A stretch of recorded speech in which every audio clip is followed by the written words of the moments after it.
Benarkah jenazah Mustafa Kamal Atatürk tidak diterima bumi seperti yang ramai percaya?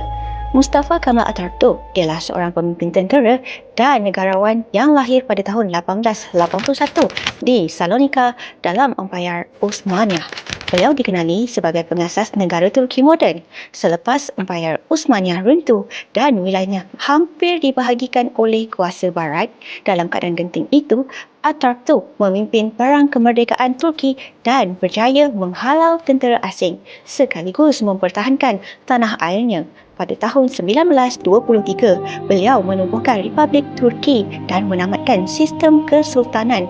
Setahun kemudian, pada tahun 1924, beliau memansuhkan institusi khalifah, satu peristiwa besar dalam sejarah dunia Islam. Selepas itu, beliau melaksanakan pelbagai pembaharuan dalam negara. Undang-undang sivil barat diperkenalkan, menggantikan undang-undang agama. Sistem pendidikan diubah dan banyak sekolah agama ditutup.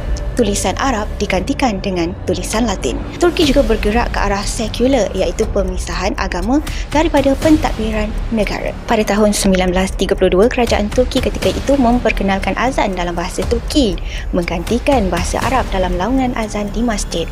Langkah ini adalah sebahagian daripada dasar sekular dan usaha Turkifikasi, iaitu menjadikan bahasa dan identiti Turki sebagai asas utama dalam kehidupan awam. Perubahan ini dilaksanakan secara rasmi dan berkuat kuasa di seluruh Turki dan diamalkan selama kira-kira 18 tahun. Namun pada tahun 1950, selepas perubahan kepimpinan kerajaan, azan dalam bahasa Arab dikembalikan semula susulan permintaan masyarakat. Sejak itu, azan dalam bahasa Arab kekal digunakan di Turki sehingga hari ini. Disebabkan perubahan ini, Atatürk dilihat dalam dua sudut yang berbeza.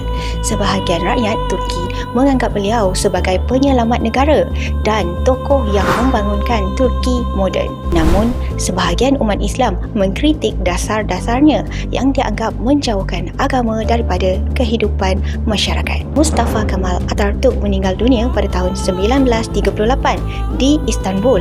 Jenazah beliau diawet sementara menunggu pembinaan makam rasmi negara. Jenazah tersebut disimpan dengan rapi sebelum dipindahkan ke Ankara. Sehingga hari ini, disitulah lokasi persemadian beliau. Ramai orang pernah dengar cerita kononnya jenazah tak diterima tanah. Tapi itu semua adalah mitos.